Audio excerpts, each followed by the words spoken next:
Good morning. I'm here at Breaking Free and I'm going to take you around, give you a tour of our beautiful space, and you can meet some of our staff. Here we go. Good morning, Tina. How are you? I'm great. This is Tina. Hi. She is our fabulous receptionist. Yes. Tina, why don't you tell us a little bit about Breaking Free and what brought you here? So I actually am a survivor myself, and when I was first trying to figure out what I was gonna do when I got out of the life, I was like, I just wanna help people that are real survivors. So I just searched organizations that help sex trafficked women on the internet, and Breaking Free was the first one that popped up. And I decided to do some volunteering. And when volunteering didn't work out 2 times in a row, I asked about Speakers Bureau, and they were like, well, you have to go through SOS first before you can do Speakers Bureau. And I was like, ugh, fine, I'll do it. But it actually ended up being the best thing ever, because that's where I was able to learn about my exploitation, and that I was also a survivor and a victim, and that I was able to find a lot of healing in that, and knowing that I wasn't, being a part of Breaking Free, I wasn't just going to be helping other people who were victims. I was really helping myself too. That's awesome. Thank you, Tina. And how has your experience been as an employee now? How do you feel like you're able to help our clients? Well, it's actually really cool, because being the receptionist, it may seem like I just answer phones and, do the desk work, but I actually do a lot more than that. I also am the social media manager or specialist, so it's been really fun to be able to not only welcome the women that we serve when they walk in, being able to help donors and get acquainted with them, because our donors are truly our friends, but also being able to do social media and getting the word out about Breaking Free online. All of that has just been really fun and really inspiring for me. Fabulous. Thank you so much, Tina. You're welcome. All right, so now we're going to go ahead and walk upstairs, and we're going to take a look at our drop-in center and see who else we can talk to. Oh, here's our kitchen. We have a fully stocked kitchen for our clients to come, and they can get something to eat. They can get a hot meal if they come in. And up here here's Flora and her little puppy and her gorgeous little daughter. Yeah. Flora, how's it going? It's going well. How are you, KJ? I'm doing great. I'm just wondering, can you tell us a little bit about what you do here and what brought you to Breaking Free? Yes, so I am the women's program advocate here at Breaking Free, and we're not going to touch that. What was the other question? What brought you here? So I actually came through the program when I was 18, so 12 years ago. And I was court ordered, and I came through the SOS program and was able to get some information about what was going on with my situation as far as my trafficking. But then I actually came back into the program when I was 24 and was able to go back through the program, and I was able to identify what was going on with me at the time of my trafficking and how I was victimized, and taught the right language to use. Do you think that your experience as a survivor helps you as an advocate? Absolutely, yeah. I think that for me, when I first got out of the life, it was easier for me to connect with people that have been through what I've been through, because of all the judgment that comes along with being in the life.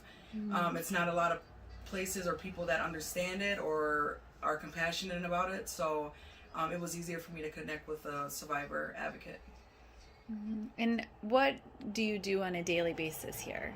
So some of the things I do would be like program intakes. We have a drop-in center where people can come in and shower and get rest. So I oversee that, cleaning out that area, cleaning the clothes and stuff like that, and checking the ladies into the drop-in center, and then just basic case management. Like this morning we went down to fill out some paperwork for housing for one of the clients that I'm working with. And, paperwork, it's just really whatever they need, just cheering them on and just being an advocate for them. Do you have a story you could share about any of our clients that you've seen has been helped by the program? I have someone that I'm working with now that has been banned from majority of the Hennepin County programs, and St. Paul programs too, and so there's not a lot of places that will accept her just to hang out because of the behavioral issues, and so one thing that I've been doing with her is kind of just meeting her where she's at, and being a cheerleader for her. And one thing she always says is that she appreciates me treating her like a human being, because when she's out on the streets, people are taking advantage of her and treating her like crap, and even programs and even hospitals have discarded her, so she doesn't really have a lot of trust for programs and people in the program. So me being able to build that trust with her being one of our higher risk clients, has been a rewarding experience. That's Yeah. awesome. Yeah. What are some of the greatest challenges that you experience working here? You mean like for my clients or for me? Both. Both? Okay. For my clients, I would say housing is one of the biggest barriers, and just overall stability. It's a case by case basis, but overall housing is one of the biggest barriers for the ladies. And one of my biggest barriers is leaving at night knowing that one of my girls doesn't have a place to stay at night. So Yeah. yeah. Thank you so much for sharing some of your story and some of the experience here at Breaking Free. Thank you. Yes, have a wonderful day. Thank you. Okay, and in here we have Wesley. Why don't you tell us your title, Wesley? Director of Operations and Facilities. Oh, as Director of Operations, what are some things that you do here? I manage the operation of our rental facilities, the grants, the leases, the 5 properties that we have all together, our Hearth Connection program, some of our Section 8 stuff. Yeah, the list could go on and Yeah. on. What are some successes that you've seen here at Breaking Free? The growth of our clients. Can you give an example? Specifically, there is one particular client that is still in our housing program. She struggled for a long time about managing her own self-care, her unit, and just taking pride in who she is and the woman that she is. And my staff, Tonique and Ella, spent hours helping her revitalize her unit, getting it back to a manageable space. And since then, she has continued to care for herself, her unit. She has a much more positive attitude since then. She just lost her partner within the last year, and that was really hard for her. And she is able to discuss him and talk about him without being emotional about it anymore. So I think that is a huge success. So with the support that she's received at Breaking Free, she's been able to really walk into more of the person she was really created to be. Absolutely. And living out a fuller life. Yep. Oh, thank you, Wes. Oh, you're welcome. And sharing the office with Wes is Stephanie. Hello. And Miss Stephanie, could you tell us a little bit about who you are and what you do here? I am the Director of Client Services here at Breaking Free. So I oversee our emergency shelter that is just over a year old, and then our women's program here. Our emergency shelter, we have spots for 4 women and their children to work with them in moments of crisis and work towards finding them longer-term housing options. We, at the women's program, have a variety of different programs and support groups and follow-ups to our support groups. So I oversee facilitation of that and the programming aspect, making sure we have different topics and activities for the ladies to continue empowerment and healing. We have also the Sisters of Survival program happens in-house here on Tuesdays, and then on Thursdays in Minneapolis with KJ, with you, and also at Teen Challenge. And so that's our main program where when the ladies first connect with us, they attend and really get to break down different parts of being in the lifestyle and how it's affected them. Can you share a story of where you've seen one of our clients grow? I will share the story of one of our lovely safe house ladies, our emergency shelter ladies. So we connected with this particular client, I want to say probably around, actually I think it was January of last year for the first time. Our outreach team met her doing late night outreach on Lake Street, and we happened to have opening in our safe house. So she came, I think she was with us for maybe 3 or 4 days and left. And then a couple months went by. We got a call from the police and from her mother, and we ended up going and picking her up in a less than ideal situation, and again, happened to have a spot at the emergency shelter, which we don't have a lot of openings or vacancies. It's almost always been at capacity, but both days she connected with us happened to be turnover days, so that was pretty incredible. So we picked her up from where she was that day, and she came to the emergency shelter, stayed with us for about a couple weeks, maybe a month, and got into a chemical dependency treatment. She completed that, did a 90-day program, and upon leaving, reached back out and said, hey, I don't know what my next steps are. I really want to have my daughter back. She's out on the street now too, 17 years old. What do you guys have? And so she ended up coming back to the emergency shelter, and she got custody of the 17-year-old, and who is staying with her now too there.